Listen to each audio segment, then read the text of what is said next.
Good evening, ladies and brothers and sisters in the Dhamma. Welcome to our Global Sutta Studies. Today is what we call class number 17, and we're going to discuss about the Pheṇapinda Sutta.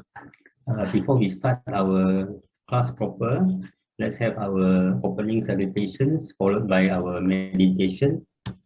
Now I hand over to Brother Piya. Okay, let us start with our puja. Sadhu, sadhu, sadhu. Namo tassa bhagavato arahato samma sambuddhassa. Namo tassa bhagavato arahato samma sambuddhassa. Namo tassa bhagavato arahato samma sambuddhassa. Buddhang saranang gacchami. Dhammang saranang gacchami.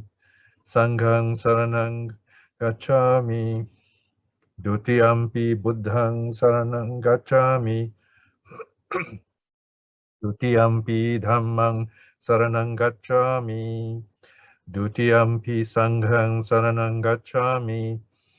Tatiyampi buddhang saranang gacchami.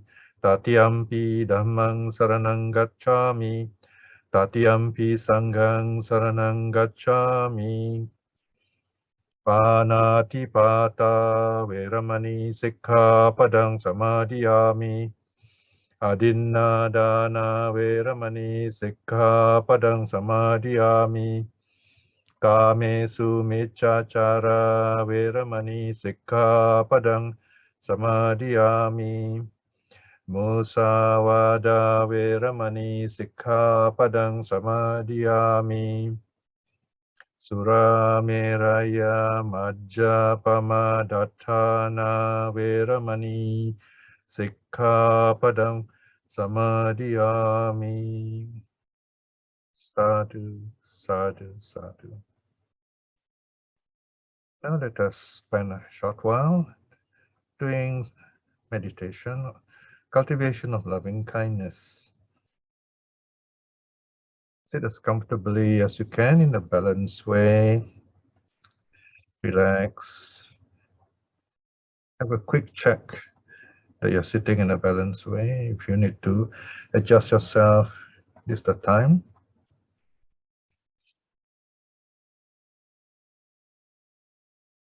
It's best to close your eyes. Otherwise, you can half open your eyes and look down about 45 degrees on the floor. Don't look around so that you can stay focused. Now, in this loving kindness, I will be guiding you, so I'll be doing a bit of talking. This is more of helping you to remember the steps. Then you practice on your own whenever you can, either part of it or the whole of it. And the timing also is up to you.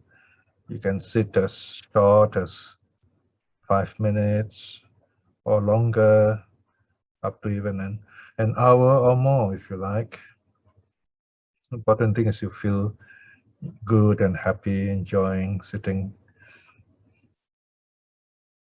In stage 1, we feel ourselves with thoughts and feelings of self-acceptance, of loving kindness towards ourselves, using words like, may I be well, may I be well. Say those words 2-3 times and feel the wellness in your body and mind, and smile in your heart. The smiling helps you to stay focused and feel happy. Smile anytime you like. The more often, the better.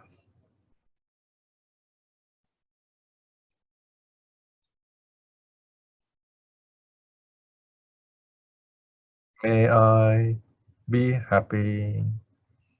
May I be happy. Say the words 2-3 times, and then silently smile. Feel the positive feeling, the happiness in your body and mind.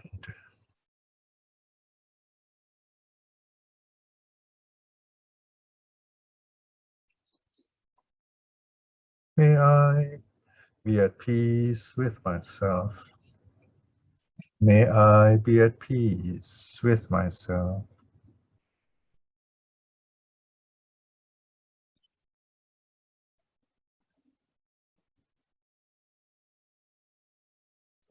I accept myself just as I am. I accept myself just as I am.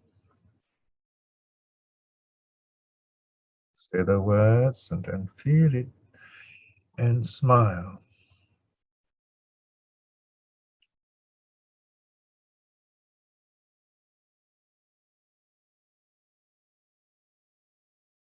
Let all the happy feelings purify your body and mind. Push away all the negative thoughts. You only need to use just 1 or 2 sentences that you like. You can also make your own happy sentence.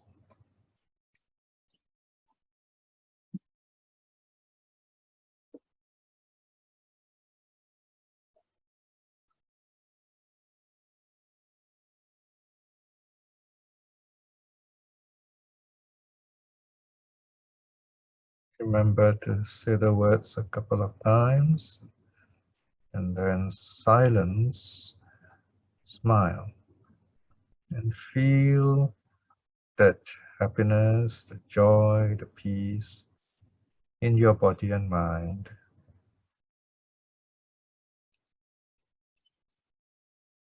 Now you can also alternate. Anytime you can switch to some happy thoughts, like the happiest moment, happiest memory in your life. Remember that moment even when you are young. Maybe you are climbing this beautiful tree or in a beautiful garden or some very happy event. Now don't get lost in the details. The details are just to help you feel the joy, feel the peace. When you feel that joy and peace, just let go of the images, let go of the words. Just feel the peace and smile at it.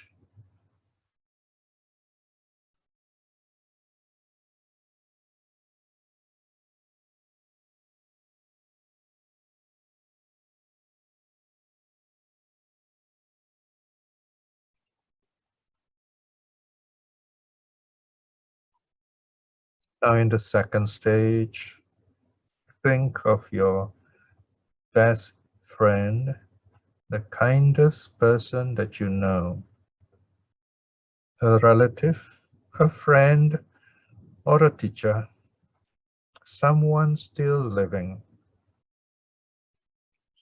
Picture this person right here in front of you or sitting beside you. If you can't picture the person, then use the name to address that person. Think of your happy moments with this person. Smile and tell this person, may you be well. May you be well. Smile. And then silence. Send out the loving kindness, the feeling to this wonderful person.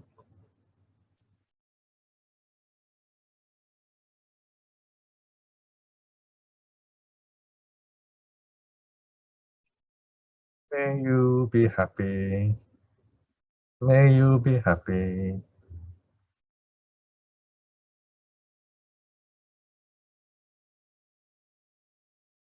May you be at peace with yourself. May you be at peace with yourself.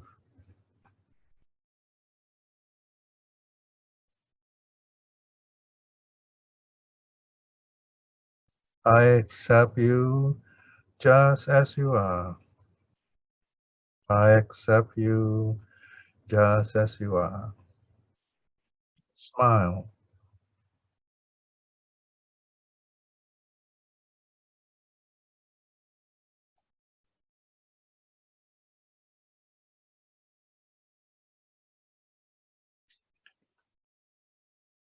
And now visualize a beautiful white lotus flower in the center of your heart.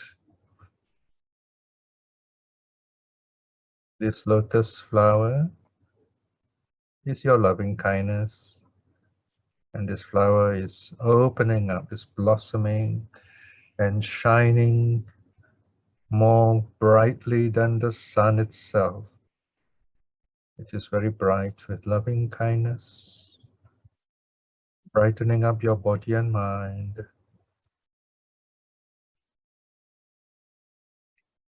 shining all the space around you, brightening up your room, and shining on this wonderful person, brightening up this person.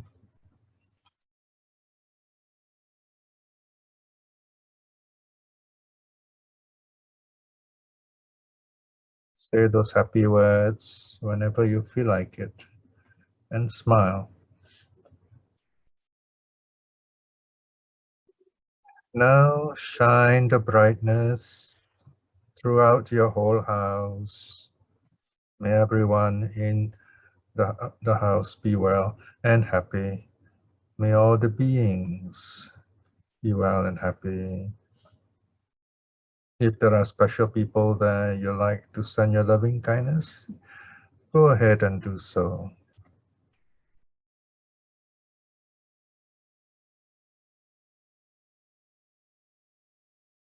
Then shine the loving kindness over a wider area, like the rising sun. Brighten up your neighbors all around, wishing them well and happy. Only positive thoughts, wishing them well and happy. The next time they see you, they'll see you happy, and you see them happy.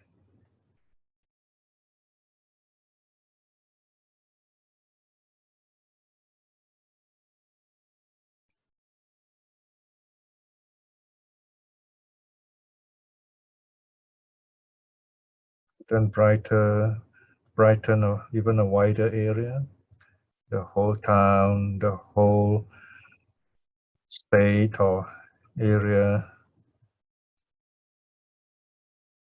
May people be safe from all the sickness, all the dangers. May they be safe. If they're sick, may they recover quickly. Send your kind thoughts to the people around you, and people farther away, and then throughout the whole country.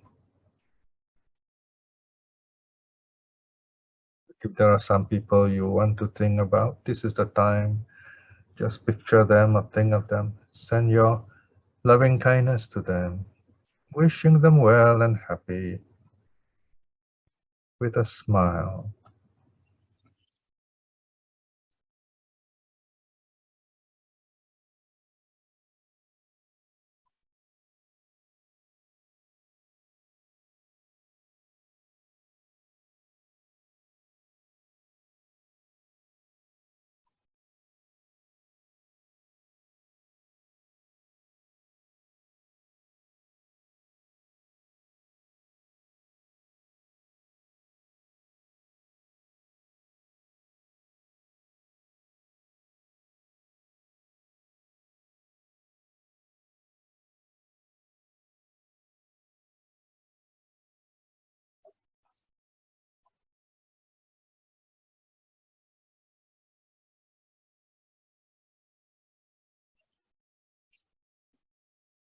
Now, As we sit here, we are connected with many people throughout the world on Zoom.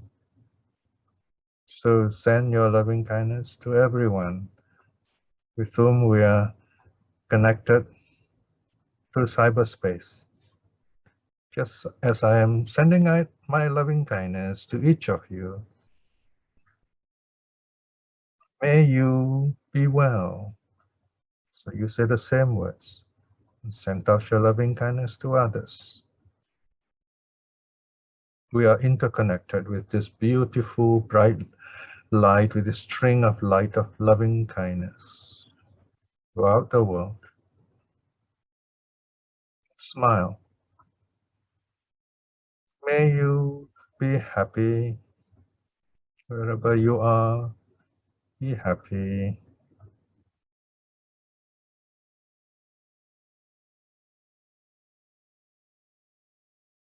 May you be at peace with yourself.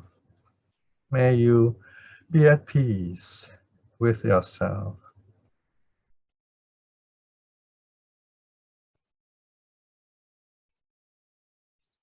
I accept you just as you are.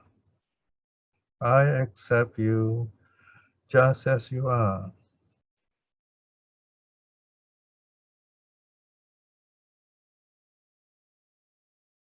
Choose your favorite sentences and repeat them, and send out your loving kindness to everyone on Zoom on this class.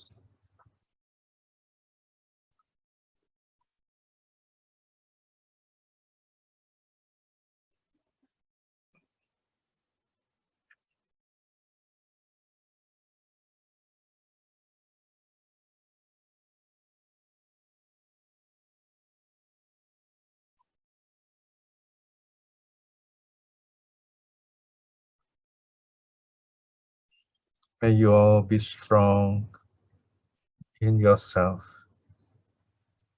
be self-reliant, free of negative thoughts. You find strength in all the goodness you have done.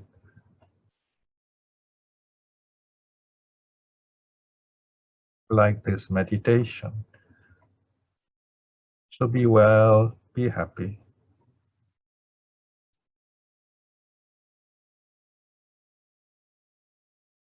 Now in the last and most important stage of all, called breaking the barriers, we send out our loving kindness boundlessly everywhere throughout the universe in our mind, beginning with the front direction. May all the beings in the front direction be well and happy. Send out the brightness of your loving kindness frontwards and brighten up the whole front quarter right to the end of the universe.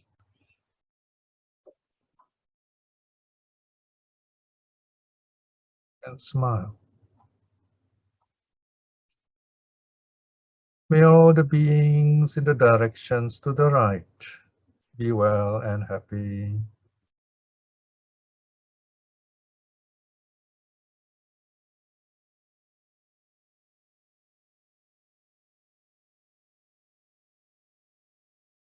May all the beings in the directions at the back be well and happy.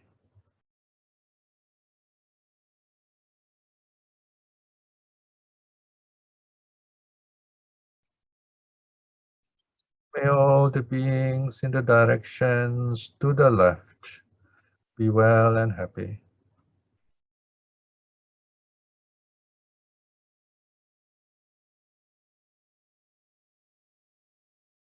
May all the beings in the directions below be well and happy.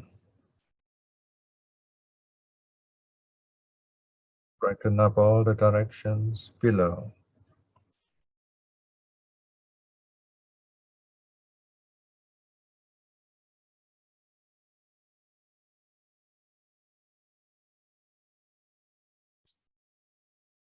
May all the beings in the directions above be well and happy.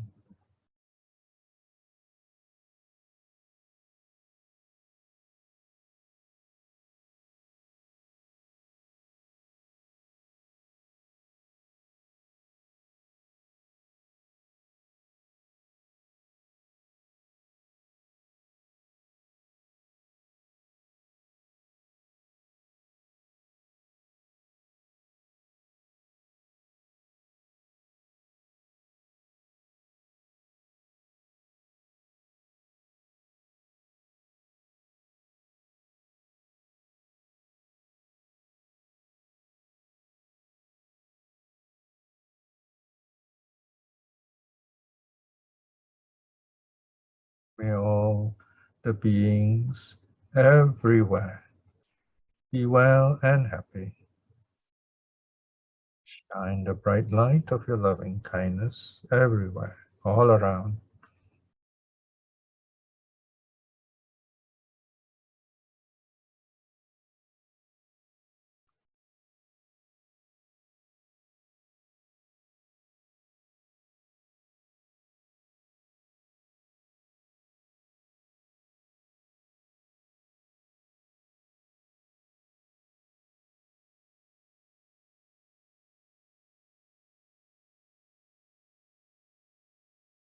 And now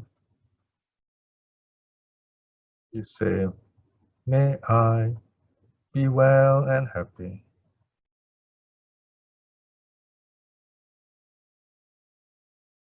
May I be well and happy.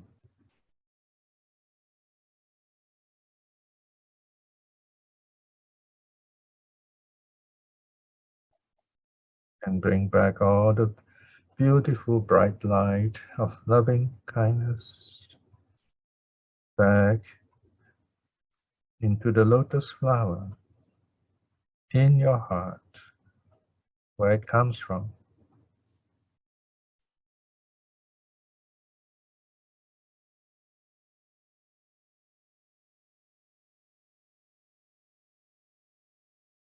And this lotus flower is always bright, is always there in your heart.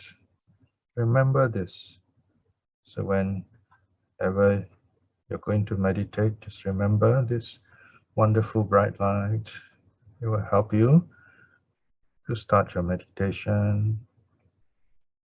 If you're feeling a little low or sad or angry, remember this bright light. It will help you. This loving kindness is always there. Just remember this. And now we review our practice. That means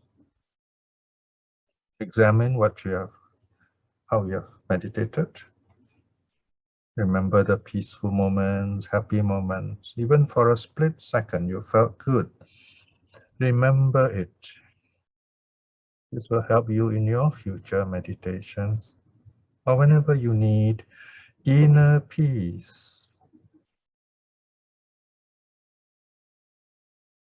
This is the time also to remember any difficulties you face so that you can examine it later or even ask questions on how to deal with it. Review your practice.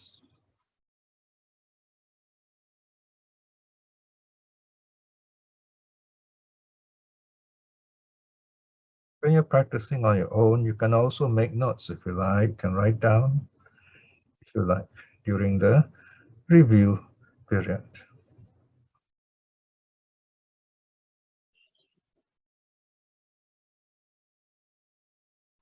Now, before we end, just open your eyes slowly and just sit. This is just sitting.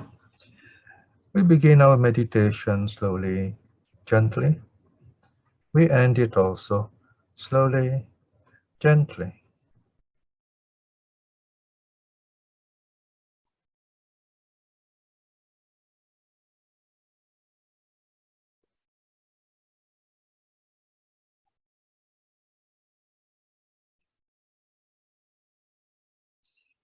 Sadhu, sadhu, sadhu.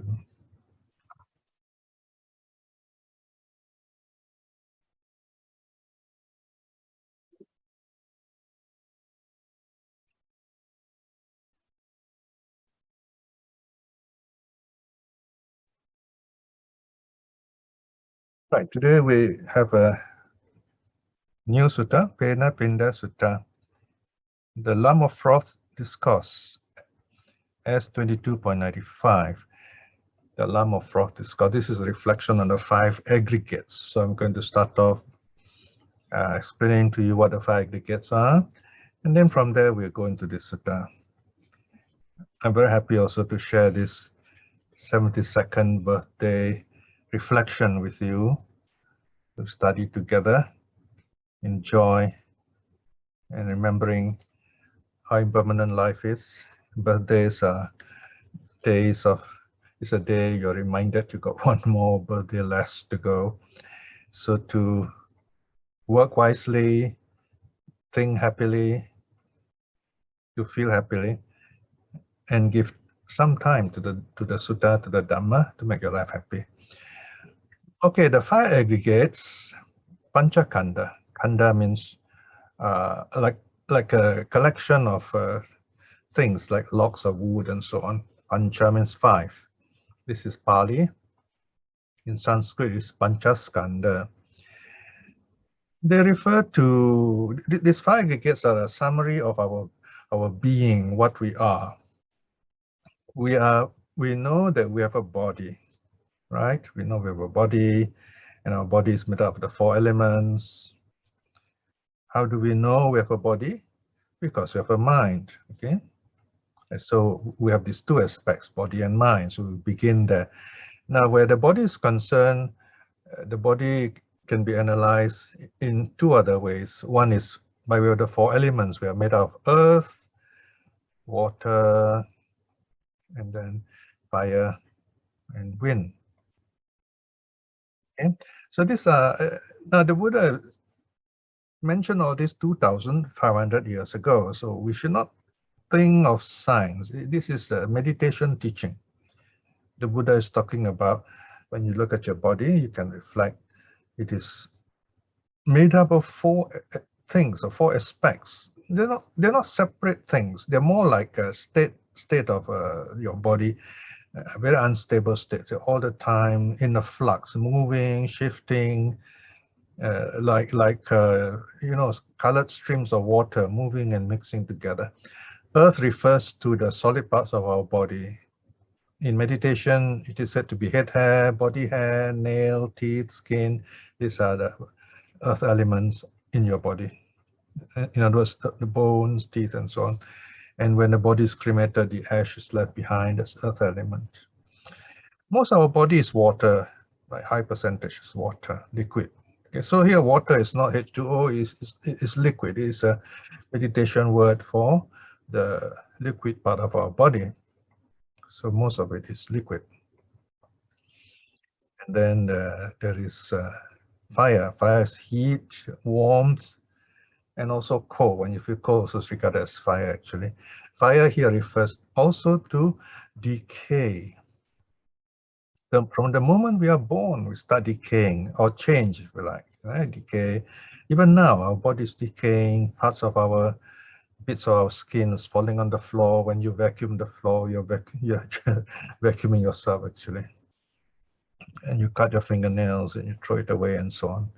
So the fire element is your digestion, your body feeling warm,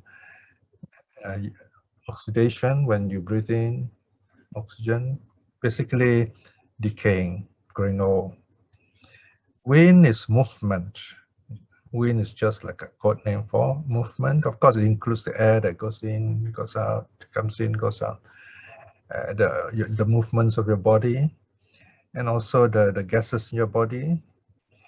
When you swallow food, the food goes through your gullet by a process called peristalsis. That also is called wind. So the food goes from your mouth down to your stomach, and after that it goes out. Also, that's also called wind. So earth, water, fire, wind, that's the body. Now we have the mind. Okay, so this mind is a bit more complicated, right? Mind, we have different aspects. When you look at the mind, the first thing you notice is you feel, you can feel, okay? Feeling. That means your senses, experience sense objects, and then you see it as nice, as not nice, and so on, and you like it or you don't like it. Okay, so that's your sensation, and all these are changing, of course. And then feeling arises because there's perception. You recognize, you remember some past experiences, and then you link this with what you experience now. So you recognize what you see, hear, smell, taste, touch. Okay, that's called perception. And then there is formations. Here, formation means karma formation. If you act on it, right? If you act on it, then karma is created through your body action, your speech, and also through thinking, all right? And that's called volition. Volition means like intention, right? Karmic reactions. So this come under the word sankhara. You can see sankhara, right? Perception is sanya, and feeling is vedana, okay? And then you have what's called consciousness. Consciousness. Consciousness is the stage on which all this feeling, perception, formation work. It's the basic sensing that goes on in our mind and body. Okay. Now you notice that under the word mind, the blue circle, the Pali word is nama. Nama means the name, and then body is rupa, nama rupa. So this five aggregates talks about how we behave, how we act when we experience something. How do we experience things? Number one, we always name things first, okay? For example, the first thing we meet someone is we want to know the person's name, right? And once you have a person's name, you have a fix on that person. And when we don't like when someone doesn't give his name or use some other name, we feel we can't trust this person because we don't know this person. So this nama aspect is knowing, is naming something so that we have an idea of whether it is a human or a cat or a dog, a table, chair, whatever. So we give names to things. So this is the way our mind works. Our mind names things to recognize it, to know it, to feel it. And of course, there is the rupa, the body. Here, rupa also means the thing itself, the object itself, right? So the object itself and the name, these two things go together and we experience them, all right? And this in summary, this is what we are. On Sunday, this Sunday, we have another series called Body, Mind, and Meditation. We talk about this five aggregates in greater detail, right? So you can keep a date on Sunday, Sunday morning, right, Ratna? Yes, 10 a.m. Yeah, 10 a.m. Okay. All right, so that's the background. Let's look at the sutta now. Okay. All right, there you are. Okay. Pheṇa means froth. Froth, there's like bubbles on water. No? Piṇḍa is the same word for piṇḍûpama, the lump of food. It means lump. So here instead of lump of food, there's a lump of froth. So you can already have an idea what the Buddha is talking about. A lump of froth, Discourse S22.95, right? The discourse on the parable, also called Discourse on the parable of the lump of froth. The subject is the true nature of the five aggregates, right? So this is a very good reflection on impermanence. Okay, let's go further down and look at the sutta itself.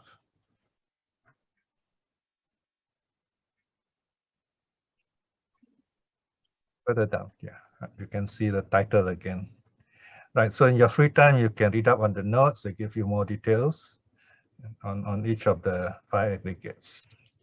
Further down, further down, yeah, a bit more. You can see the subheading again, yeah.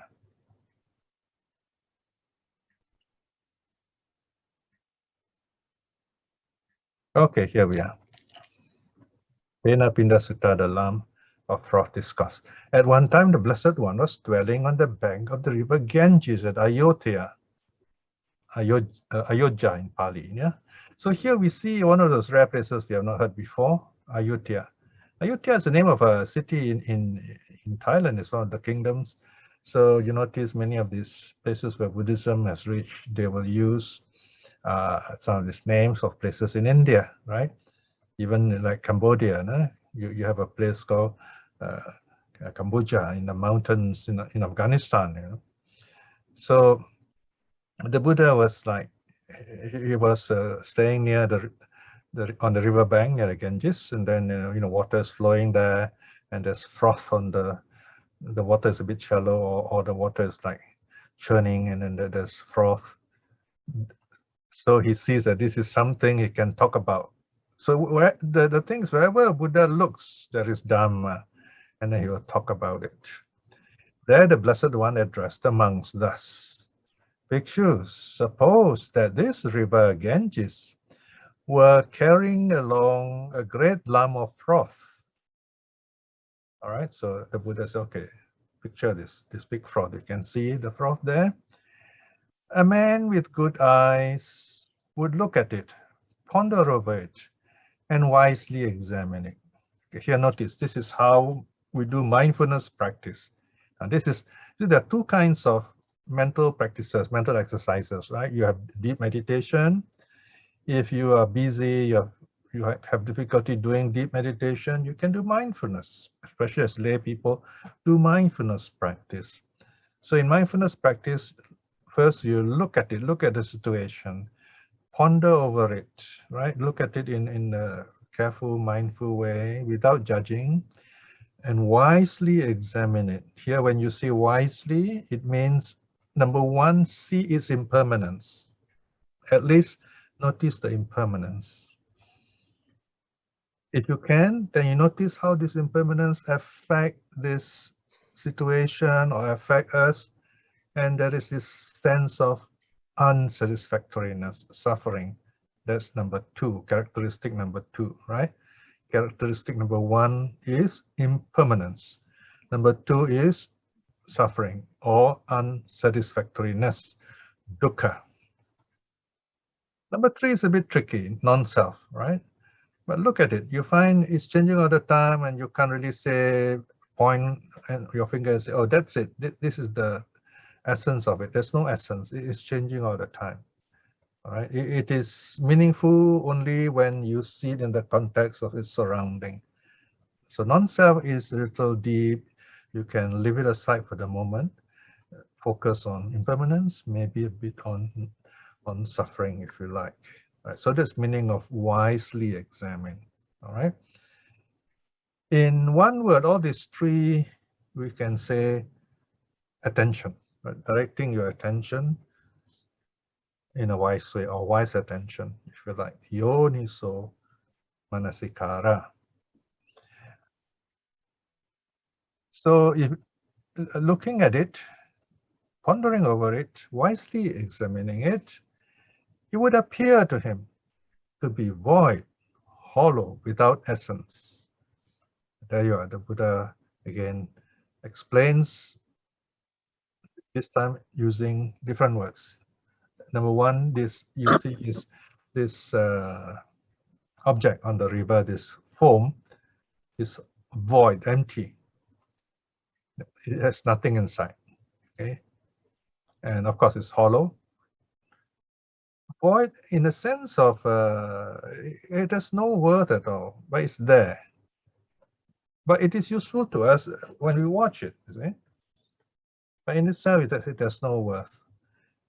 And it's hollow, empty, and without essence. There you are. See, without essence, non-self, right? It arises because of many, many conditions around it. That's another meaning of without essence. Okay. So what you can do is you remember these words first. These are like keywords: void, hollow, without essence. Or you can just choose one word which you find easy to remember. And then when you experience this thing, you see foam in the water, then you remember void, hollow, without essence, whichever one. Yeah, you look at it, reflect. Or you just watch it, watch the nature of foam in the water, or watch the nature of ripples in the water, or watch the nature of waves, or watch the nature of the water flowing. Watch the nature of the water rippling against the bank and then starting again, hitting the bank, and then starting again. And you begin, something will arise in your mind. I'm not going to tell you this because this is direct experience. When you go on watching this, you notice this, you begin to put things together. That's how wisdom arises. Wisdom, of course, we think of wisdom as, you read a book, or you listen to lots of talks and watch lots of nice video, even come for classes like this, and you become wise. Of course, it's possible, right? But you still need to make an effort in yourself, because what I'm telling you now is all my own experience. So it's secondhand knowledge to you, right? Even the best student amongst you is still secondhand knowledge. But it's useful, even though it is secondhand knowledge. Something is my gift to you, all right? Then you use that as an instrument, like a book. You see, I mean, the book is just a thing, you know. It's an external object, right? Only when you read it, then your mind absorbs the story, and then something in you interact and change, and you feel happy or you feel sad, depending on the story. And in the end, you see this big picture, and you feel very educated, very wise, and then you tell others the story, and your life becomes richer that way. You begin to notice human experience, what is good, what is bad. You begin to know what's going to happen if someone acts in a certain way. In other words, that's the meaning of wiser. You see a situation, you understand causes and effect, conditions, and you know what to avoid, what not to do, which is negative, and you know what should be done, which is good. That is wisdom. So this is called direct experience. So you have to go on reflecting on these things around you, wherever you are. It doesn't mean only a lump of froth on the river, you know. Your lump of froth could be in the office where you work, or the family you're with. So notice the pattern of events. Watch people, be interested in them. Notice what they do. Now you find that if you do this, you study the sutta, you study Dhamma, you do some meditation, some mindfulness. As you grow older, one power I can tell you that will arise in you is mind reading or profiling. You begin to easily read people's mind. And if you're a counselor, that helps a lot. So having all this kind of wisdom is very helpful. You more or less know how people think, what they're thinking, and then you kind of respond accordingly, or you let them do what they need to do. And there is this wonderful interconnection, okay, this interconnectedness with others, all right? So mind reading is not a magical thing. It grows with wisdom, it grows with old age. It means we are getting old, all right? So it's a blessing with old age, if you like, following the Dhamma. So remember, watch whatever is before you when you have the time and it is right and proper to do it. You watch it, you notice something. And then you find, wow, this pattern is universal. There is a pattern which is universal. What is it? Find out. And this is the question the Buddha asked. For what essence could there be in a lump of froth, right? A lump of froth arises because of other conditions. There's nothing there, okay? You can see other things like rain falling, right? You see the rain itself, there's no essence, just a drop of water, you know? But when you think about it, how rain falls, there is a cycle, endless cycle.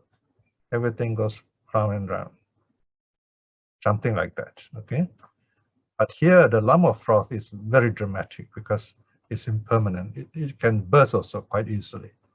Okay, so here the Buddha starts off with a thesis, this idea. Look at nature. It is there. You can see it. You all know this. So this paragraph 3 is something we know. This is a typical pattern in the Buddha's Sutta when he teaches. And then the next paragraph 4 is something he's going to teach us. All right. So you can see paragraph 4 actually there are 2 parts. It gets deeper as we go along. So in paragraph 4, section 4, so too, notice when you see so too, the Buddha is connecting this from what is known to what is unknown. So too, bhikshus, whatever kind of form there is. All right, so now the Buddha is linking to this idea of the form to the first aggregate, form. Now, this is where, when we study Sutta, when you look at the first keyword, and then you can like run down to the Sutta and look at the rest, you'll find after form is what? Then it is feeling, perception, formation, consciousness, and you know the Buddha is teaching about the 5 aggregates. So it is important now to focus on this first section where the Buddha is talking about the nature of form to us, because this is the format, this is the template. Once you understand the structure and the teaching here, then after this it's easier. You apply this similar idea, this template, to the other 4 aggregates. Here is the aggregate of form. Form here refers to our body, to any kind of body, any kind of physical object that you see in front of you. That is form. Okay, so here the Buddha is teaching us how do we look at form now, like a lump of froth. Here the Buddha says, so too, bhikshus, whatever kind of form there is. Now the Buddha is going to tell us what kind of form are there. All right, this is called the totality formula. Totality formula meaning it's the total knowledge about form. What is form? Okay, whether past, future, or present. Past form, future form, present form. In terms of time, this is the nature of form. Nature of what? It's like the froth. It's like that froth. Empty, hollow, anytime it will burst. In the past it was like that, in the future it will be like that, in present it is like that. So this is called universal truth. Internal or external. This means whether anything is the object of our 5 physical sense, our own 5 physical senses, eye, ear, nose, tongue, and body are also like that. For example, my eyes are weaker than when I was young. Now I have 3 pairs of specs, one for reading, one for using the computer, another one for going out, normal sight. So this is called presbyopia. Presbyopia, old age eyesight, which is bad due to old age. So we have all kinds of complications. And I have to put eye drops every day, twice or 3 times, to make sure my pressure, the eye pressure is kept down so that I don't get glaucoma, So these are things we've got to be aware of. We've got to take care of our body because it's the nature of the body to be unstable, to fall sick, suffering, all right? So past, present, future is the same thing, internal, external, right? So internal are your eye, ear, nose, tongue, body. External are the objects. Form, sound, smell, taste, touch are also like that, like this form, empty, hollow, without essence. Now, gross and subtle, second pair, gross or rough, if you like, here refers to that which impinges. In other words, that which impacts on the physical senses. Okay, that means something. There is this impact, some like contact, if you like. All right, the way the ear works, for example. Okay, Technically, this Abhidhamma wise refers to earth, water, the action of earth, water, and wind in our body. Solidity, this fluidity, and heat. And where subtle refers to that which does not impinge, the effect of the object doesn't impact on the mind. In other words, so it's the mind itself, the mind, thoughts, mind object, okay, and consciousness, in other words. So this refers to whether it is a physical experience or mental experience. That's one way of looking at it. Gross and subtle. Inferior, superior. Inferior refers something undesirable, any kind of form, sound, smell, taste, or touch that we do not like. And superior means something desirable, something that we like. So whether you like it or not, this is the effect it has. Faranya, of course, refer to distance, location. Traditionally, it is said, far is said to be subtle object, something that you can't really see, is far away or too small, and there's near, meaning it's big, it's easy to see, and so on. So this basically, all this totality formula means whatever there is, everything has this reality, this characteristic of impermanence. And then the Buddha repeats what he has taught us, reminding us how to approach all this object, which is impermanent, which is bubble-like, which is froth-like. 4.2. A monk. Remember the word monk here, whenever it talks about meditation, refers to meditator. It's a code word for meditator because the Buddha is addressing all the monks. And through the monks, the teaching is handed down to us to this day. The monk looks at it, ponders over it, and wisely examines it. Okay? So when you look at yourself in the mirror, same thing. Look at yourself, okay? You think, okay, very good looking, nice hair, nice skin, whatever. But we're all changing all the time. And don't be afraid, accept this change as it is. And be happy. When you're happy, you age gracefully. I have seen some people who actually, they look very odd when they're young, but then as they grow old, as they mature, they look better and better even, right? It's change. It's all change, right? So we're looking at it, pondering over it, wisely examining it. It would appear to him to be void, hollow, without essence. Okay? Void, hollow, without essence. For bhikshus, what essence could there be for form, right? Form is changing all the time, made up of the 4 elements, all very unstable. Earth, water, fire, wind, all the time. Our body is churning, is changing. All the 4 elements are mixing up in different proportions and taking different forms. Now, there is a reflection. Okay, now it's the second reflection. Okay, so this the first one is on form. Okay, let's look at the second one. Okay, water bubble. Okay, now you can see 5 and then brackets 2. You see brackets 2 is refers to a second item. In this case, it is something else. Let's look, what is this? Bhikshus, suppose that in autumn when it is raining and large drops of water are falling, a water bubble appears and bursts on the water surface. And a man with good eyes would look at it, ponder over it, and wisely examine it. Notice the same here this time it says, look at it, ponder over it, wisely examining it. Again, reminding us how to look at it. Okay? Looking at it, pondering over it, and wisely examining it, it would appear to him to be void, hollow, without essence. For bhikshus, what essence could there be in a water bubble? Right? Water bubble is even more unstable, right? So, what's the Buddha referring to here? Okay, let's look at the next paragraph.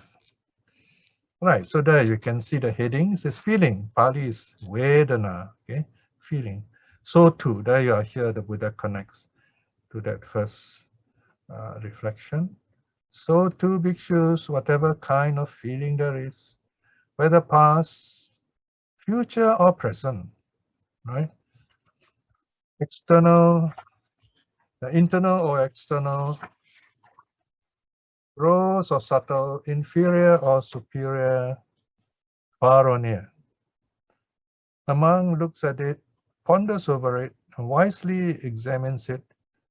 Looking at it, pondering over it, wisely examining it, it will appear to him to be void, hollow, without essence. For bhikshus, what essence could there be in feelings? So feeling also is like that, all right? So you have the body. The body is conscious. We are alive. So when we touch something, we feel hot, cold, right? So that is feeling. And if it is warm, we like cold feeling. If it is cold, we don't like. We like warm feeling, right? So you have this like, dislike arising, and all these are impermanent, changing all the time, right? Notice even temperature, it's uncertain. Sometimes we like it to be warm, sometimes we like it to be cold, right? And you notice when you drink soup, if it's cold, it doesn't taste that nice. If it's warm, it tastes nice, and so on. So we have all these kinds of things which change in us. And change is a very important aspect in the Buddha's teaching. In fact, if you talk about one particular teaching, which is a summary of Buddhism in terms of theory, it is change. Everything changes. And from there, you build up your understanding of Buddhism. From change, there is suffering. Why? Because you're attached to this change. You don't want to accept this change, but that's not the case. It's not true. So that it is suffering because of that attachment, right? And who is suffering? There is just this suffering arising. We can't even say who is suffering here. There is it the body suffering? Is it the mind suffering? Well, you can say that the mind is suffering if you like. Well, what does it mean? Right? So it's just a way of talking. So in the end, you find there's no way you can point a finger and really say, I am suffering. I mean, you can say that, but it's meaningless. That is why we suffer, because there's no meaning in all this, and then we start looking for the meaning, and we cannot get it, so we suffer. So this is one way of looking at it. All right. Okay, so I'm going to stop here for the moment. It's nearly 9, and we take a 5-minute break. Okay. Let me go through with you the totality formula again. Okay. So by internal, external, the form, feeling, they are impermanent, and this is true whether we're talking about internally or externally. So internal refers to the physical sense organ, as I mentioned earlier, eye, ear, nose, tongue, body. External are the physical sense objects, okay, sight, sound, smell, taste, and touch. Now, gross and subtle, second pair, gross or rough, if you like, here refers to that which impinges. In other words, that which impacts on the physical senses. Okay, that means something, there is this impact, some like contact, if you like. All right, the way the ear works, for example. Okay, technically, this Abhidhamma-wise refers to earth, water, the action of earth, water, and wind in our body. Solidity, there's fluidity, and heat. And where subtle refers to that which does not impinge, the effect of the object doesn't impact on the mind. In other words, so it's the mind itself, the mind, the thoughts, mind object, okay, and consciousness, in other words. So this refers to whether it is a physical experience or mental experience. That's one way of looking at it, gross and subtle. Inferior, superior. Inferior refers something undesirable, any kind of form, sound, smell, taste, or touch that we do not like. And superior means something desirable, something that we like. So whether you like it or not, this is the effect it has. Pharoni, of course, refer to distance, location. Traditionally, it is said, far is said to be subtle object, something that you can't really see, is far away or too small, and there's near, meaning it's big, it's easy to see, and so on. So this basically, all this totality formula means whatever there is, everything has this reality, this characteristic of impermanence. Okay, let's continue with the third object, with the third parable. Okay, this is paragraph 7. Bhikshus, suppose that in the last month of the hot season, at noon, a mirage appears. Now notice here, in the third parable here, the Buddha stopped using the month, the hot month. That we have just passed it in a way, around this time, July, August, June, July especially. So in the hot season, if you drive along the road when the weather is very hot, you begin to see some kind of image floating in front of you on the road, right? So this is how mirage works in the desert, right? Now in the previous parable, it is autumn, right? So autumn is very rainy, water falling in India anyway. So you get all these water bubbles. And then comes the hot season, you see this mirage, right? Now, a mirage is real. You see, this is the interesting thing. It is real. It is there. You see it. We even learn in science. It is there. But then it only exists from where you are looking, at where you are looking, and then where the sunlight is coming from a certain direction, certain angle. Only in this configuration, with these conditions, you see the mirage. But then when you try to approach the mirage, there's nothing there. This is the amazing thing. It's also like the rainbow. We talk about this Irish, they have a tradition. At the end of the rainbow, there's a crock, there's a big pot of gold. If you can find the end of the rainbow, you will never find it, because you only see a rainbow from where you are, and these colors appear only in your eyes, with the sunlight coming from a certain direction, hitting the little bubbles of water, and then you see rainbow, right? So same thing, you can say mirage, you can say rainbow. It's there, yet not there. A double truth, right? Exists, yet does not exist. Depends how you look at it. So here, the Buddha uses this idea of a mirage. 7.2. A man with good eyes would look at it, ponder over it, and wisely examine it. And looking at it, pondering over it, and wisely examining it, it would appear to him to be void, hollow, essence, without essence. Right? Notice the same three words, void, hollow, without essence, now is applied to the mirage. This mirage is really, it's not there, it's empty, it's hollow, not real. It has no essence. Because why? It depends on conditions. What essence could there be in a mirage? And now the Buddha links it to the third aggregate. What is the third aggregate? Look at section 8. So too, bhikshus, whatever kind of perception there is. Perception is the third aggregate. How we recognize things in life, in our experiences. Whatever perception there is, whether past, future, or present, internal or external, gross or subtle, inferior or superior, far or near. A monk looks at it, ponders over it, and wisely examines it. And looking at it, pondering over it, wisely examining it, it would appear to him to be void, hollow, without essence. For bhikshus, what essence could there be in perception? Of course, perception is a bit more tricky to notice. You may not be able to notice it right away when you recognize something, but sometimes you can, your mind suddenly like slow down and then you notice what's going on. Usually this is done in retrospect.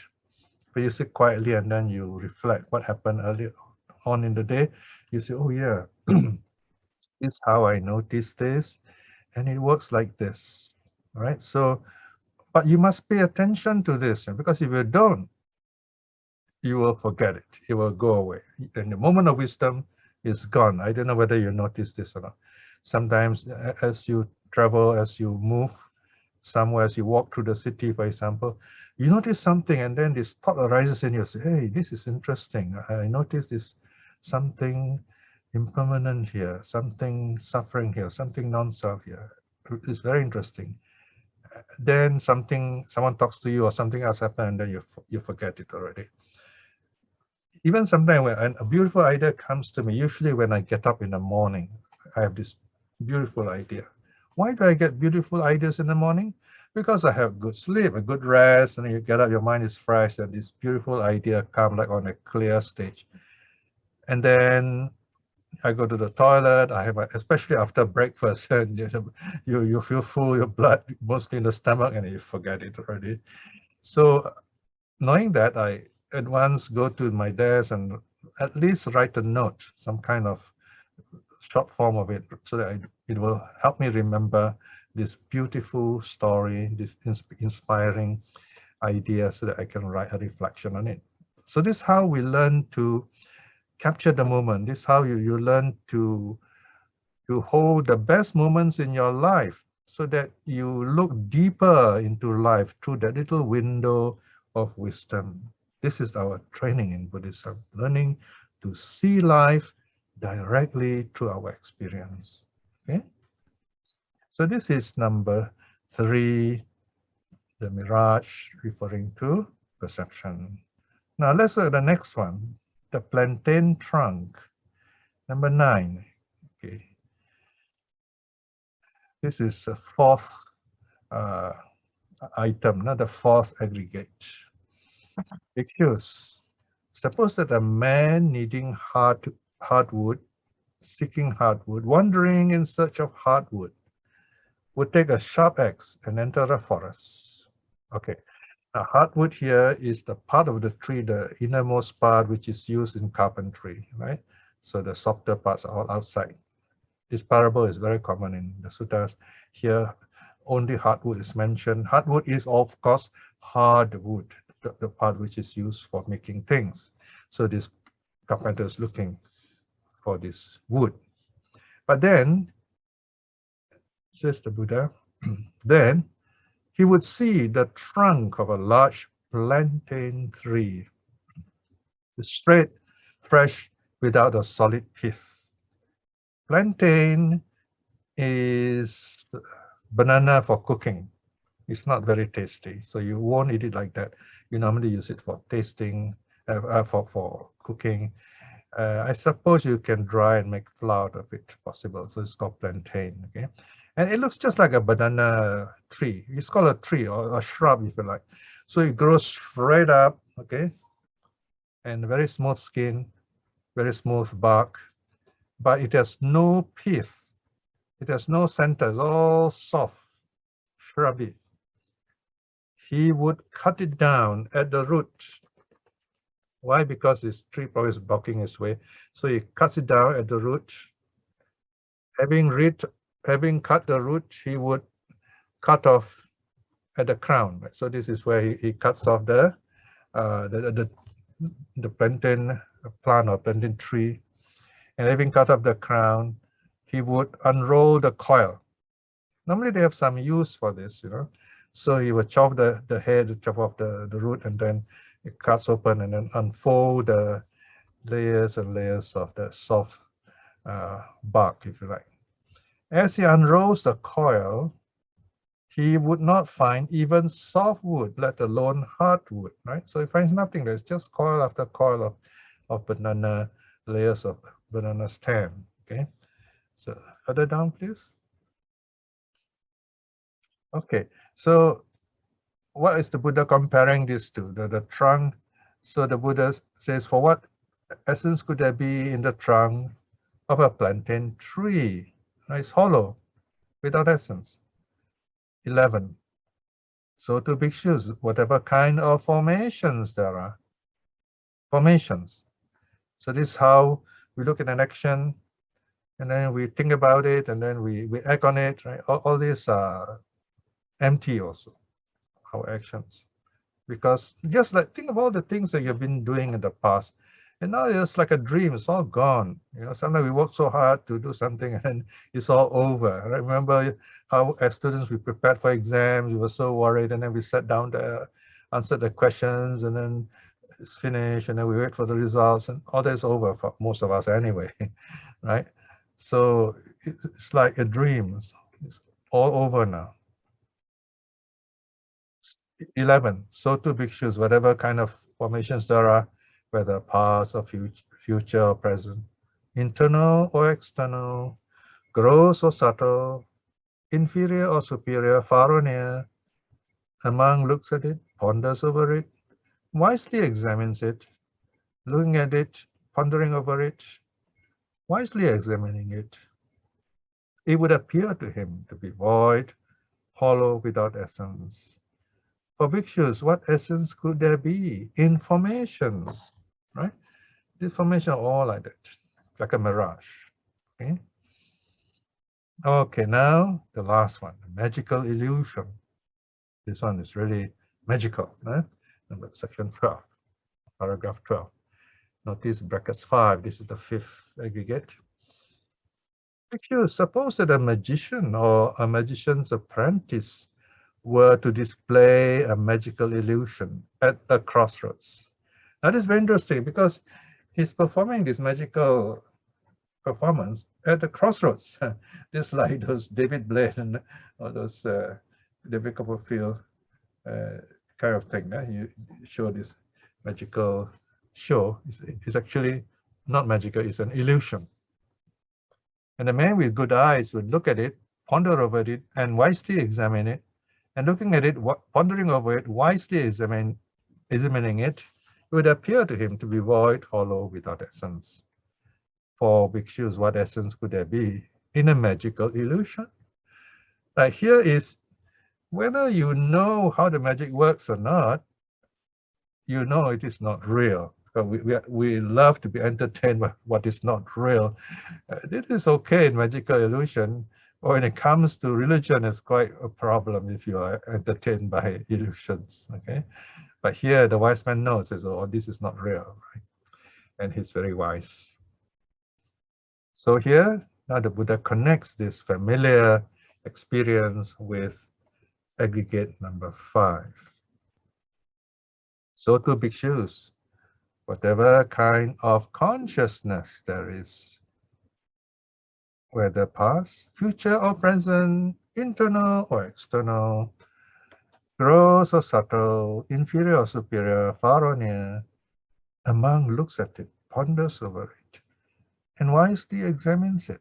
And looking at it, pondering over it, wisely examining it, it would appear to him to be void, hollow, without essence. For bhikshus, what essence could there be in consciousness? Consciousness is how our mind experiences things. So it's all come and go, touch and go, changing all the time. So there you are. So these are the 5 aggregates: form, feeling, perception, formation, consciousness. Form is like there is on the river Ganges a lump of froth. Feeling is like in autumn you get these water bubbles. Perception is like in late summer noon, very warm, very hot, there's a mirage. Mental formations, sankharas are like in this person going to the forest and then cutting down a large plantain trunk and cutting it up. There's no essence in it. And then consciousness is like at a crossroads, you have this magician performing a magical illusion, right? So these are the objects of reflection the Buddha gives us.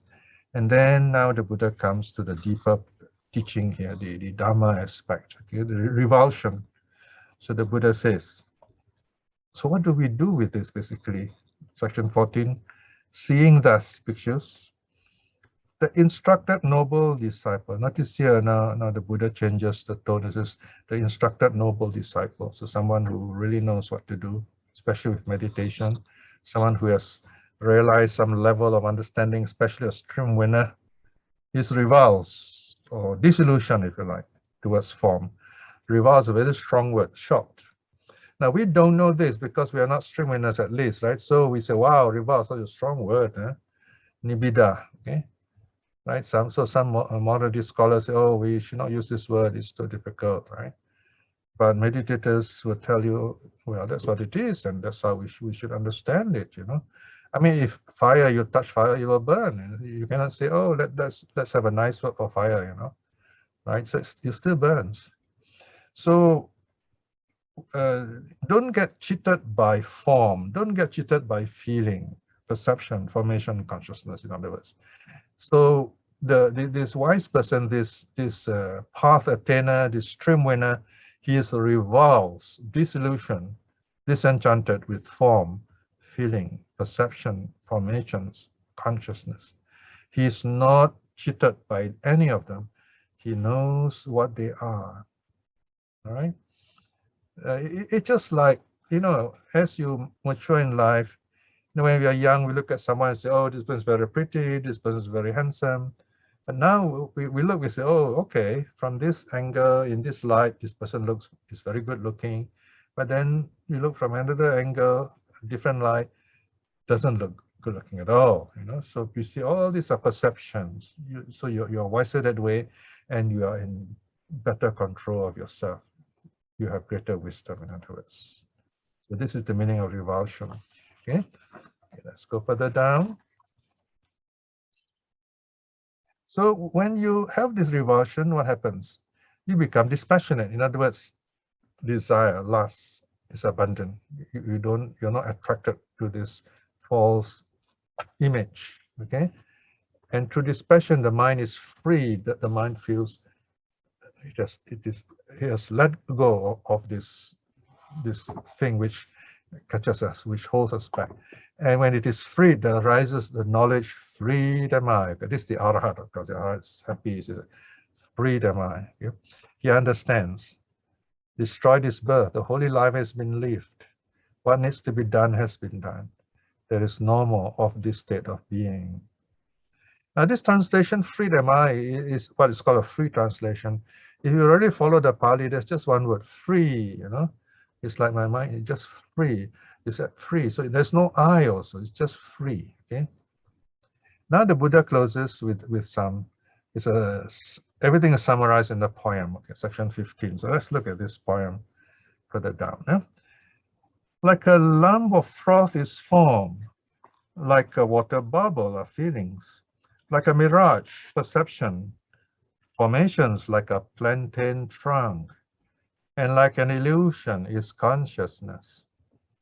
So the kinsman of the sun has shown. Kinsman of the sun, Aditya Bandhu. Okay, kinsman means relative. The Buddha is like our sun, if you like. He comes from the sun, as it were. Now the sun is the only light in the sky in the daytime. So the Buddha is the only light. The Buddha is our only teacher, in other words, the sun in our sky. So that's the meaning here. No? The Buddha, there's only one Buddha who arises in the universe at one time. So this is the parable of the sun, if you like. So he's called a kinsman of the sun in that sense. He brings light into our life. He brings life, true life into our being, and so on. Kinsman of the sun. However, one may ponder over it. When one examines it to its roots, it is hollow, it is empty, for one who wisely sees it.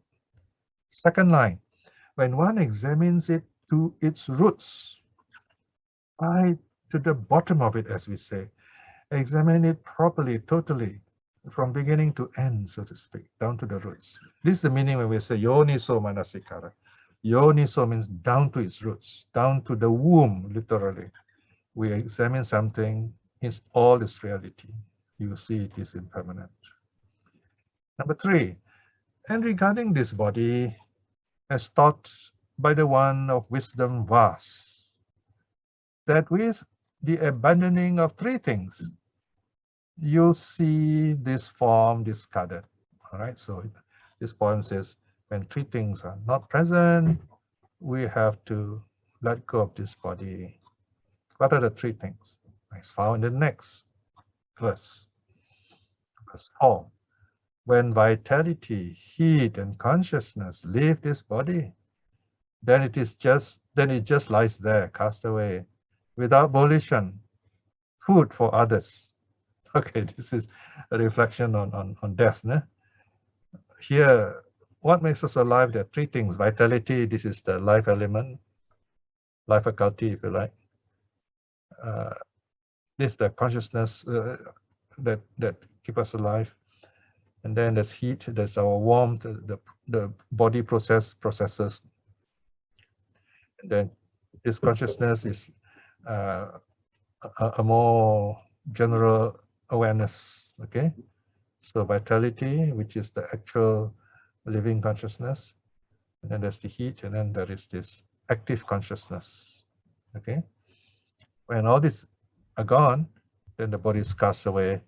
You can't do anything about it. Becomes food for others, for worms and birds and animals and so on. And so this is a reflection on death. Now let's go on, verse 5. Further down. Right. That is to say, just this continuum, this illusion, a fool's prattle or deceiving fools, a murderer is shown to be, one finds no essence here. So here, there is only this continuity. We remember things, so we notice things coming one after the other, and we think, oh, that's the self. It's an illusion, right? It's a murderer in the sense that death comes in the end. So there is no essence there. There's nothing fixed there. They all arise because of conditions. Many conditions come together, there is life. 6. Among with energy roused, someone putting in effort, should look upon the aggregates thus. Right, so this is how we should see earth, form, feeling, perception, formation, consciousness, whether by day or by night. During the meditation, that is, by day or by night. Fully knowing, ever mindful, right? So there's something to keep on remembering, make it a habitual karma. One should remember, one should abandon all the fetters, whatever holds us back in this life. Let go of them, beginning with craving. One should make oneself a refuge, right? There you are. Be a refuge to yourself. Help yourself. Only you can do that. You can learn from others, but you've got to put into practice yourself. Let one fare as if with head ablaze, the turban ablaze, in other words. When the turban is burned, we quickly run off to put our head in the water or to pull away the burning cloth. So in other words, here is urgency. Do it right away. Don't wait. Okay. Aspiring to for the death-free state. Death-free state, that is nirvana. Okay. So, of course, for us, we say, wow, how are we going to get nirvana right in this life?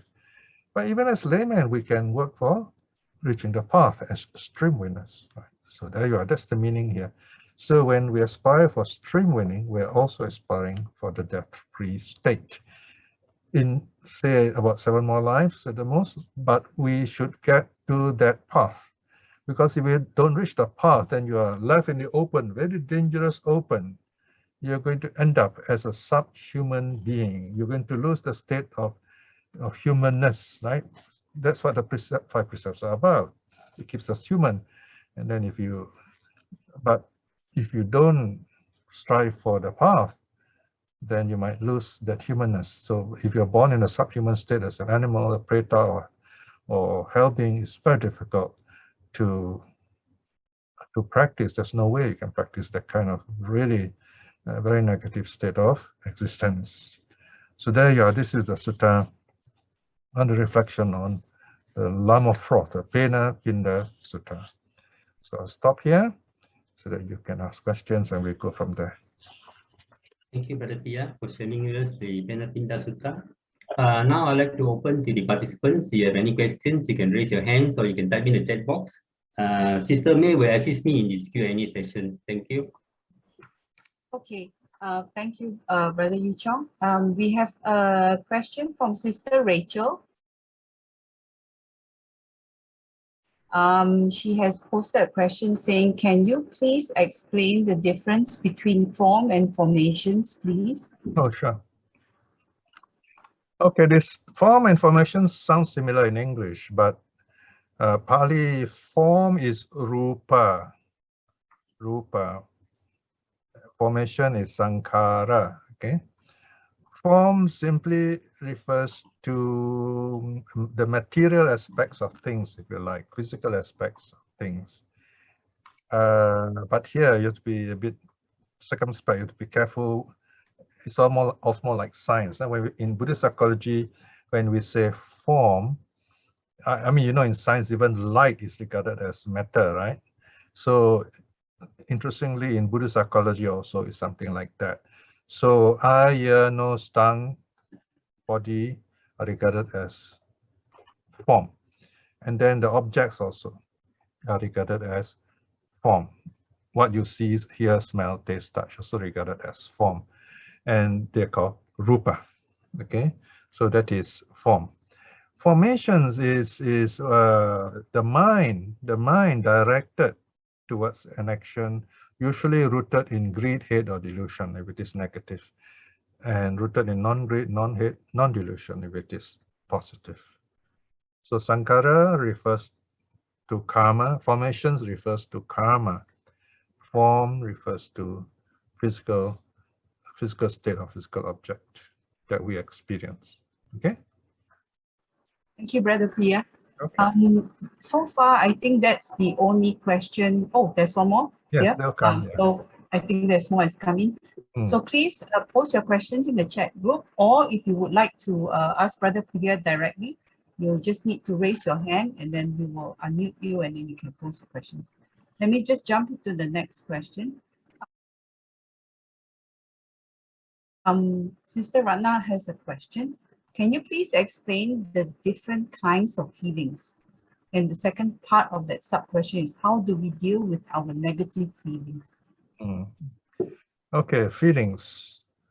Feeling is how we value judge things when we experience them. We don't just see, hear, smell, taste, touch things.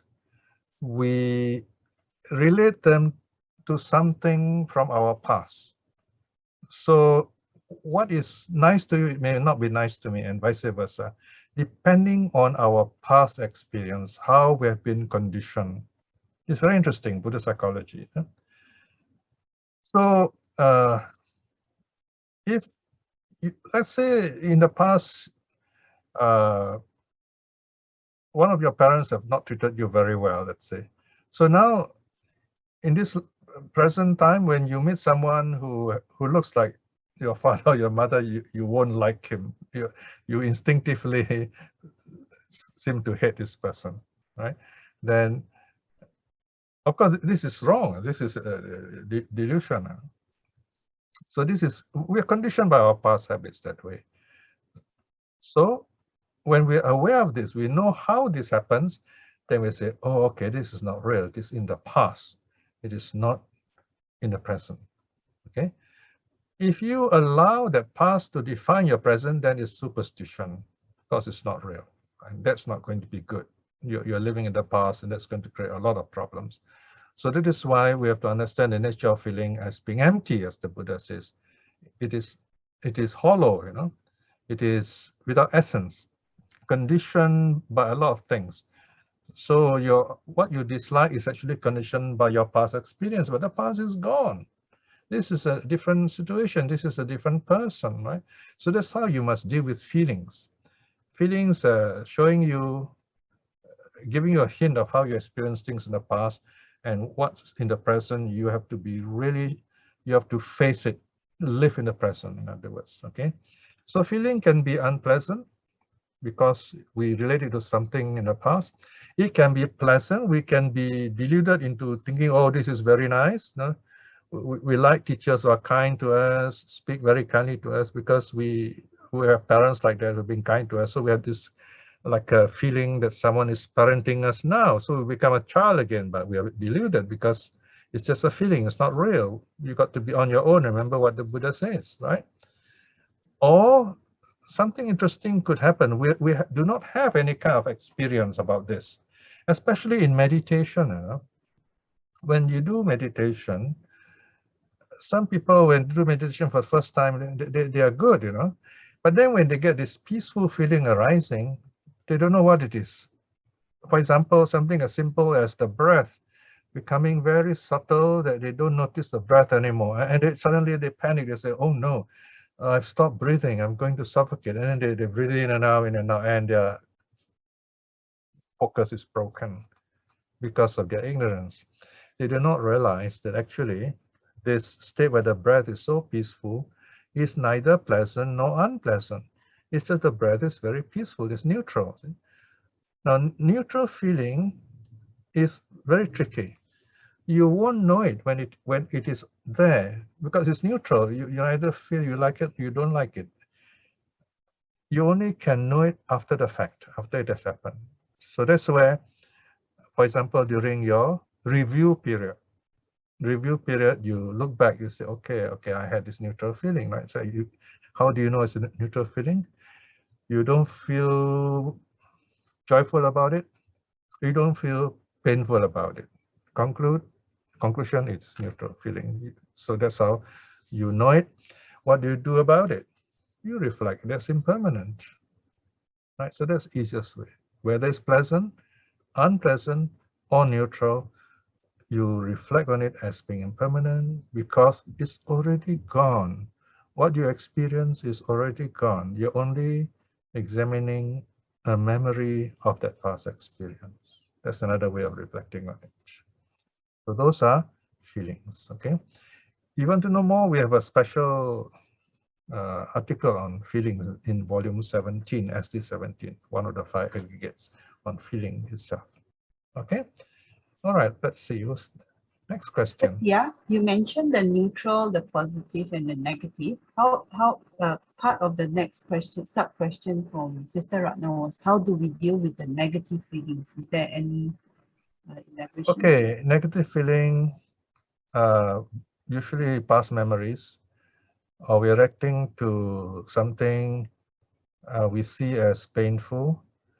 So number one is take it as it is. Apply the 4 Noble Truth model, okay?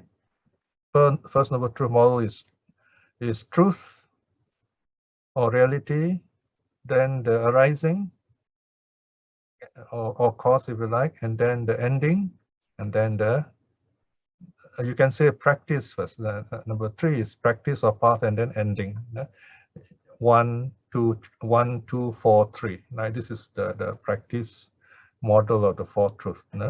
1, 2, 3, 4 is the teaching model. So first, accept, define what's going on. What is it you don't like? Define it. Don't be afraid to face it. You're facing the enemy. You're defining the enemy. What is it you don't like? Anger, fear, whatever.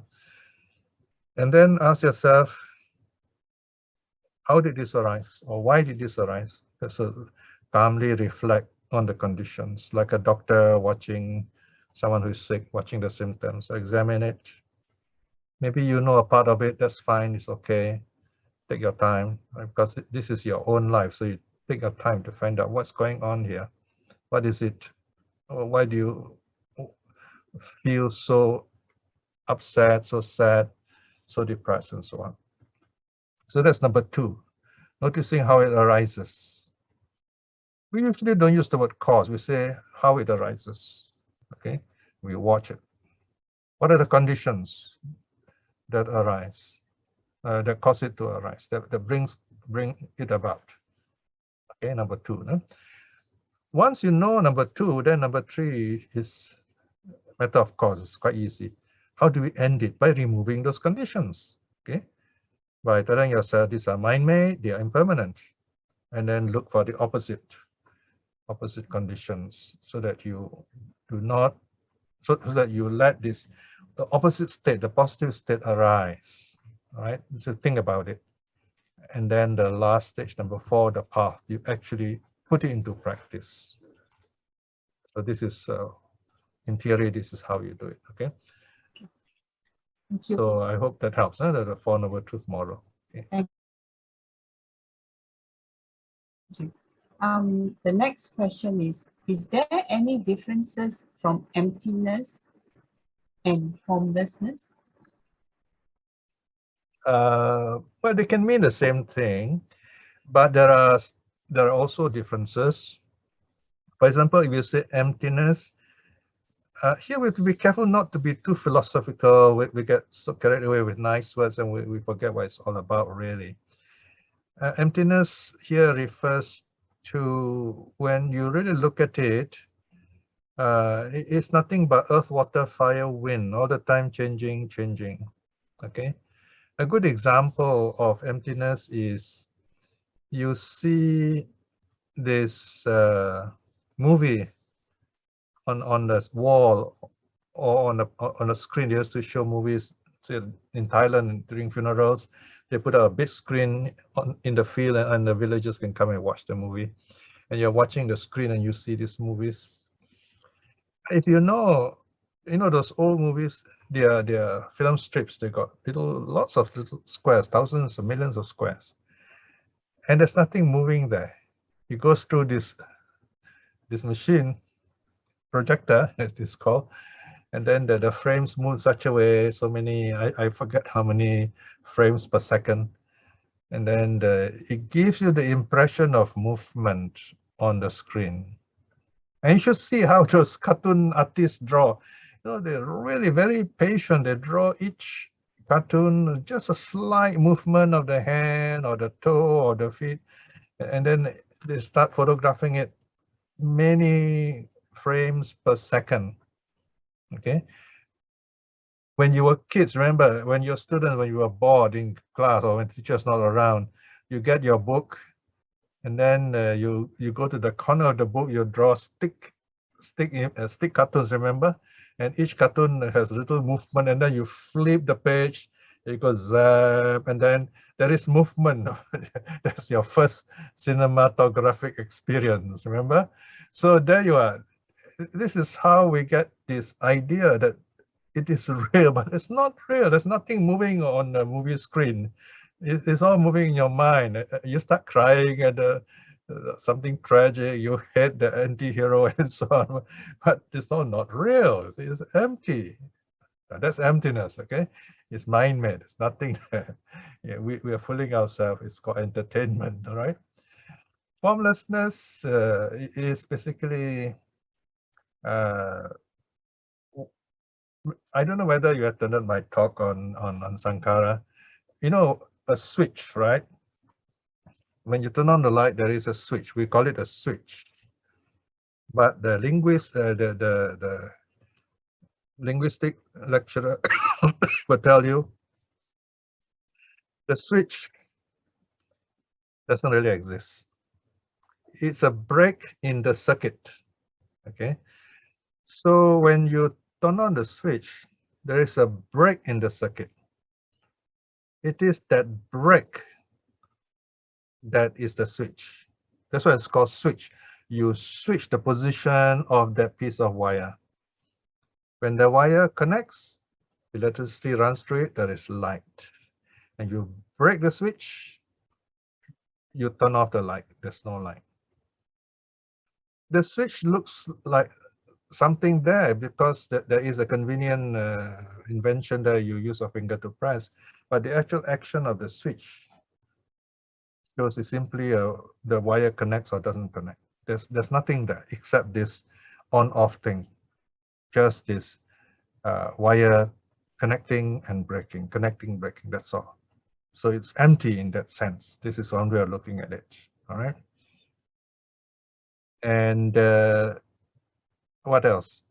And if you look at a bowl, you have a bowl in the kitchen, it looks like a nice bowl, and then you drop it, it's broken into pieces. Where's the bowl gone? Okay, there's nothing there, it's broken, all right?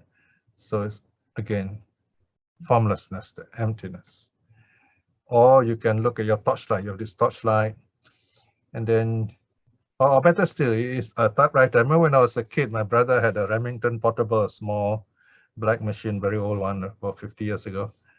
I was using it, and then it was quite old, and so some part got stuck.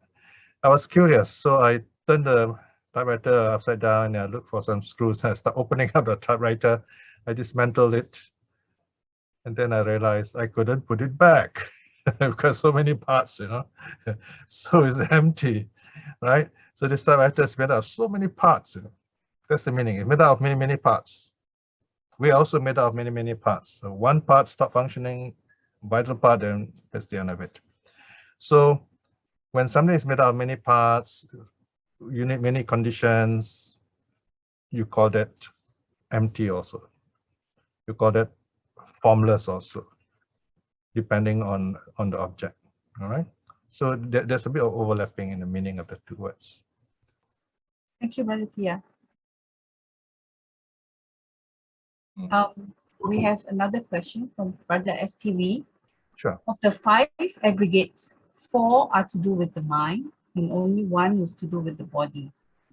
Is that an indication that the mind is more important than the body? Yeah. Yes. Is that all?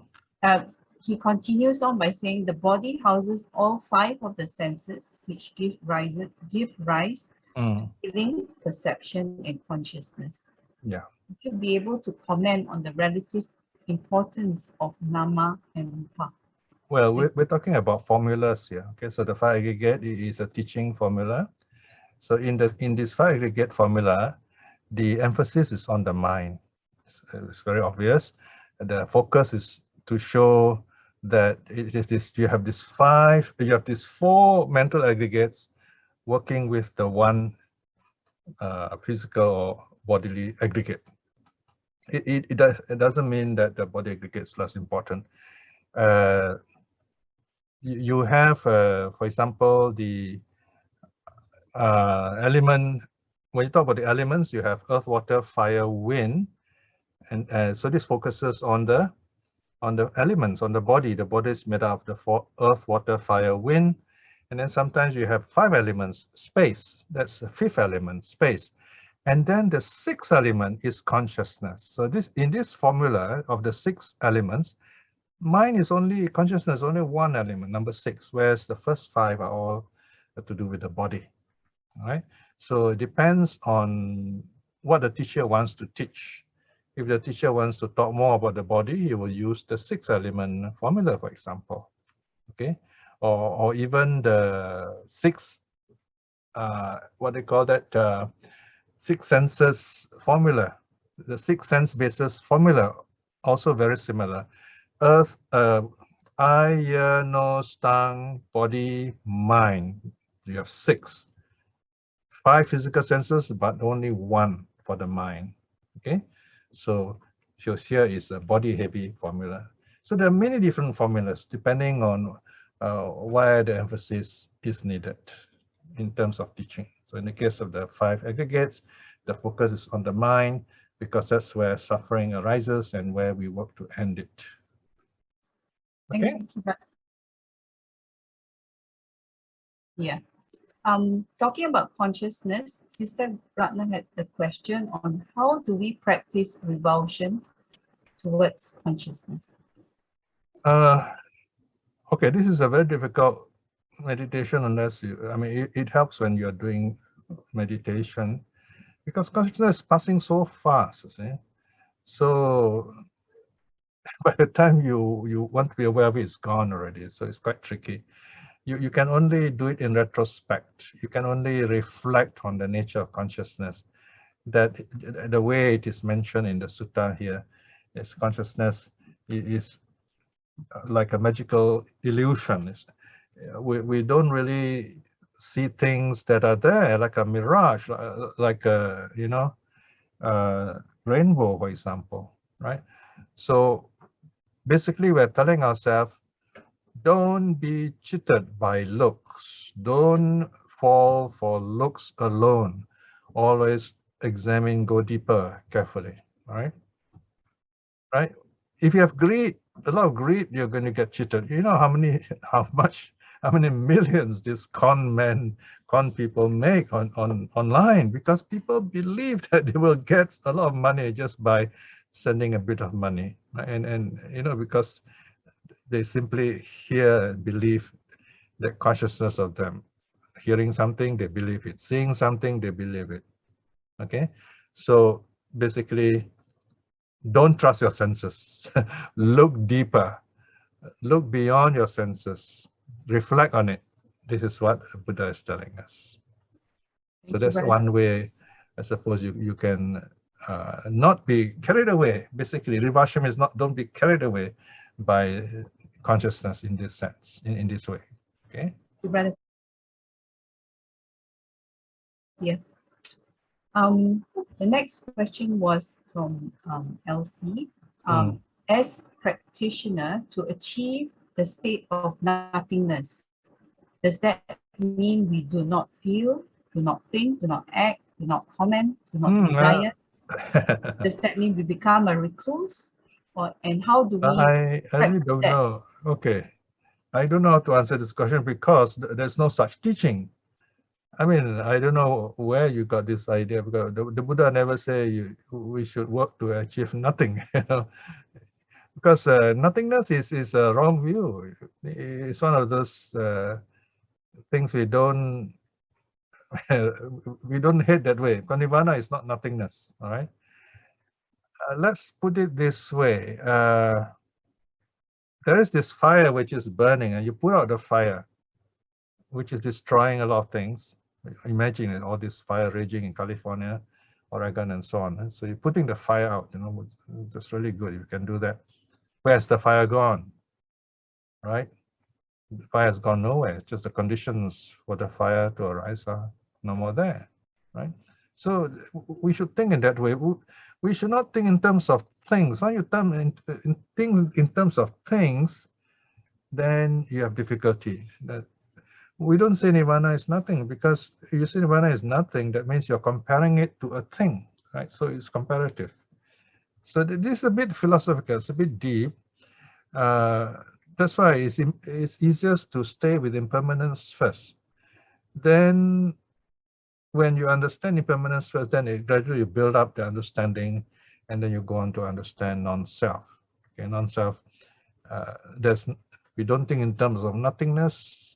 We don't think in terms of thingness. See, you cannot say there is a thing or there is nothing. All these are the way we look at things, basically. All right. In this sutta, nibbida arises by the contemplation of the hollowness of the 5 aggregates. In the Nibbida Sutta, it is mentioned the cultivation of the 5 things. 1, impurity of body. 2, foulness of food. 3, non-delight in all of the world. 4, impermanence of all formation. And 5, death. How do we reconcile these 2 suttas? Thanks. There are different approaches.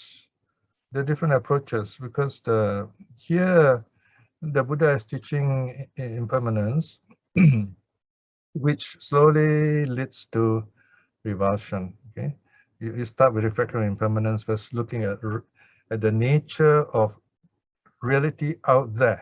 Okay, once revulsion, you're looking within yourself. You are dealing with that habit of being attracted to outside things, that seeing them as real and being drawn out to follow them, to look for answers out there. We don't want that. We want to let go of that. I'm not that. Atamayata. That is a gentler aspect of revulsion. If you don't like the word revulsion, fine. There's a way out. Look at atamayata. Not thatness. That is a more pleasant way of practicing revulsion, right? So if you want, I've written a special article on this, on atamayata. It's a very nice thing to look at. We'll send that article to you if you message us on our Telegram channel. No?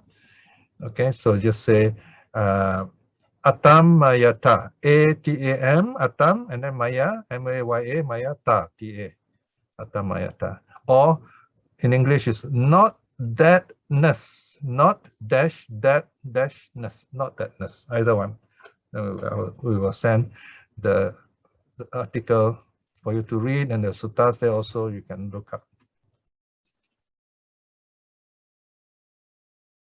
From Brother Kim says, on reflection of the 5 khandhas, is it right to say that the essence of the 5 aggregates is impermanence? It says yes. The essence of the Phenapinda Sutta is impermanence. That is why I keep saying, for lay people like us, our main practice should be reflection of the impermanence, because if you make that a habitual practice, then you will not be cheated by appearances. You are more likely to know things will change, they will pass away.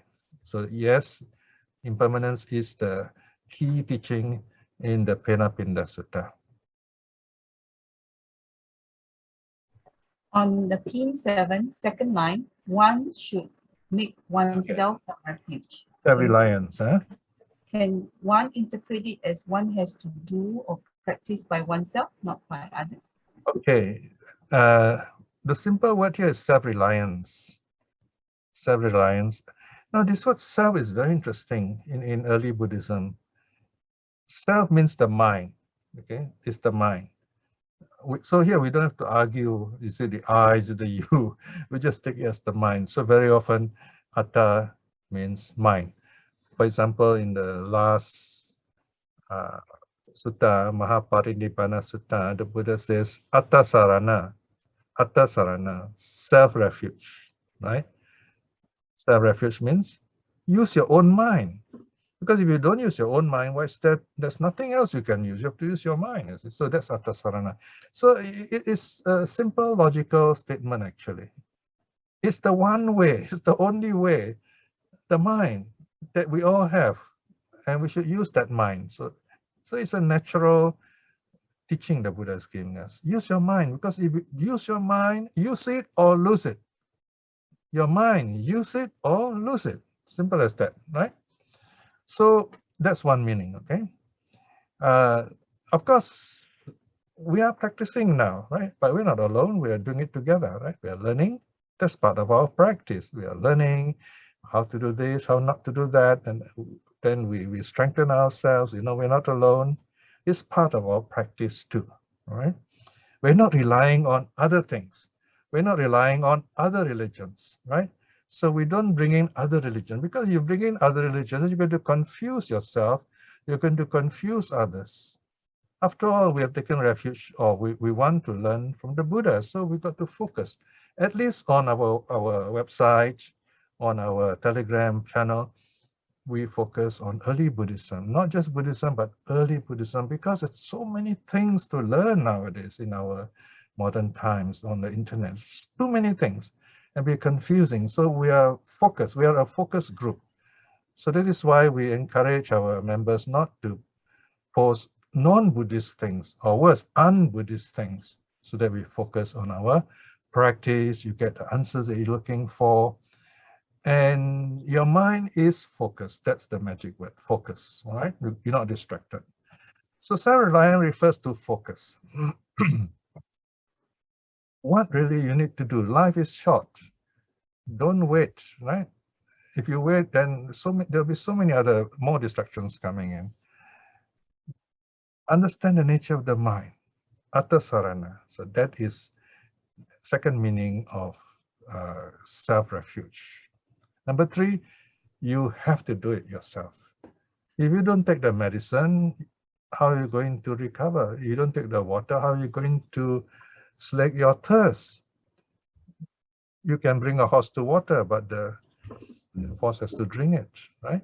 So you have to do it yourself in that sense. The Buddha points out the way. The Buddha has arisen in the world. He has shown us the way. I wrote a post recently on my Facebook. The Buddha teaches us how to think and feel, but he does not think and feel for us. You got to think and feel for yourself. You experience it yourself, and that's how you learn. You learn through suffering. Suffering is not there to torture you. Suffering is there to teach you. when you learn what suffering is telling you, what's the meaning of this, what's going on here, then you become wiser through suffering. You don't blame suffering. It's the nature of life. Okay, on that note, I will finish. I will end here. Okay. Thank you, Brother Piya. That's the end of the Q&A. Over to you, Brother Yucho. Okay, thank you, Brother Piya, for sharing with us the Phenapinda Sutta. Before we chant the closing salutations, can we all on your video, please? We'll have a photo session. Hey, brother. All right. Okay, birthday smile. Birthday smile.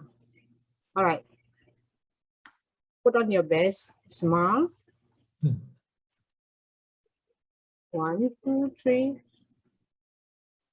One more. 1, 2, 3. Smile. Okay, thanks. Finish taking. Sadhu. Right, so good night, good morning, good afternoon to everyone. Yeah, we have the closing salutation. And yes, we're going to closing salutation now.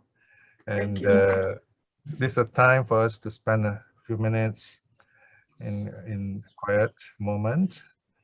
Today we have gathered together joyfully. We have recited the salutation, the three refuges, the precepts, and these are really wonderful because it means the Buddha is present in our memories, in our time that within our memory. We can still practice the two teachings, and we should. Right? We did some meditation, so now we should continue doing all this. Whenever you're in difficulties, remember this moment you spend here keeping the precepts. You have kept the precepts. Do not think about what you can't do. Think about the good that you can do. So these are good thoughts which will strengthen you, which will help you be stronger in the Dhamma. With that in mind, we now close by showing our gratitude to the three jewels, our only teacher, the Buddha, his teaching, the Dhamma, and the great saints of the past, the Arahats, and others on the path. Arahang Samma Sambuddho Bhagava Buddhang Bhagavantang Abhivademi. Bow down. Swakato Bhagavata Dhammo Dhammang Namasami. Bow down. Supatipanno Bhagavato Savaka Sangho Sanghang Namami. Bow down. Sadhu, sadhu, sadhu. Thank you, Brother Piya. Thank you, Brother Sister Rina. Thank you. Thank you to the team. If you want to wish Brother Piya, I'll still give you a few minutes. Gratitude to Thank you. Piya. Thank you. Thank you Piya. so much. Yes. Thank you, brother. Brother, Wonderful can you to please have you stop all. sharing your screen first so they can see everyone? Gratitude Anyone to else having a Master birthday today? Anyone else among you today is your Sorry, birthday? not me. Sorry? Not me. Not you, okay. Anyone? My son's birthday yesterday. Oh, Oh, yesterday. happy belated birthday. Okay. Good night, Brother Piya. Good night. Nice. Good night, See you all everyone. again. Have a good Remember, evening. this Sunday morning, we Good have night. Good Thank you. night. Bye-bye. Bye-bye. Bye-bye. Thank you, Sister Ratna. Bye-bye. Bye-bye. Bye, everybody. See you. Have a good Bye. evening. Yeah, on Thank you, Brother Sunday. Piya. Yes. Thank you. See you on Bye-bye. Sunday. Yeah, bye-bye. Thank you. Bye. Good night. See you Thank on you, brother Sunday. Piya. Yes, I Yeah, do. see you on Thank Sunday. you, Thank you. everyone, Bye-bye. for your support. Yes. Thank you. Thank you to all our Thank you. volunteers. Okay.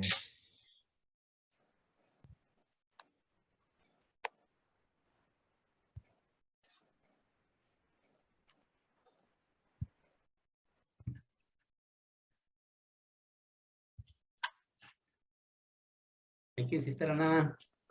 You're welcome. Bye. Thank you, May. Thank you all. Thank you, the team also. Thank you, everyone. Happy birthday, Thank Brother you. Piya. Oh, thank you. Thank you. Bye. Bye. Bye. I'll shut in now. Yes. Okay, good night. Good night. Good night.